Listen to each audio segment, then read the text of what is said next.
ঈদের ছুটি শেষে দেশের অধিকাংশ অফিস আদালত খুললেও অনেক শিল্প পোশাক কারখানা এখনো খোলেনি। এতে দেশের বিভিন্ন সড়ক, মহাসড়ক এবং নৌ পরিবহনে বাড়তি চাপ রয়েছে ঢাকায় কর্মস্থলে ফেরা মানুষের। Desk report. যমুনা সেতুর পশ্চিমে মহাসড়কের কড্ডার মোড় এলাকা।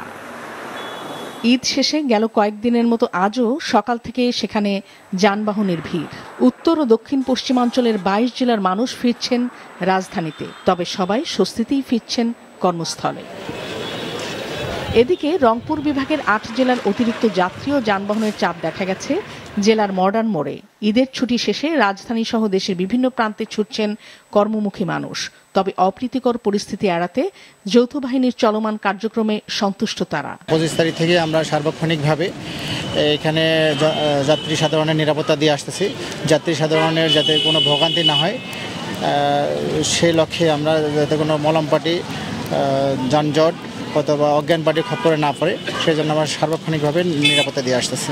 ঢাকা টাঙ্গাইল ও ঢাকা ময়মনসিংহ মহাসড়কের চন্দ্রা এবং চান্দনা চৌরাস্তায় যানবাহনের চাপ থাকলেও কোথাও যানজট তৈরি হয়নি। সড়কে নিরাপত্তা ও শৃঙ্খলা বজায় রাখতে ট্রাফিক পুলিশের সাথে কাজ করছে সেনা সদস্যরা।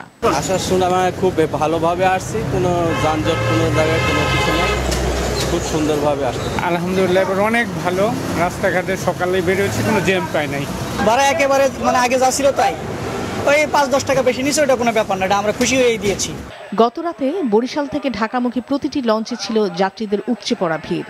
সরকার নির্ধারিত ভাড়া এবং কোনোরকম ভোগান্তি ছাড়াই কর্মস্থলে ফিরতে পারায় খুশি যাত্রীরা।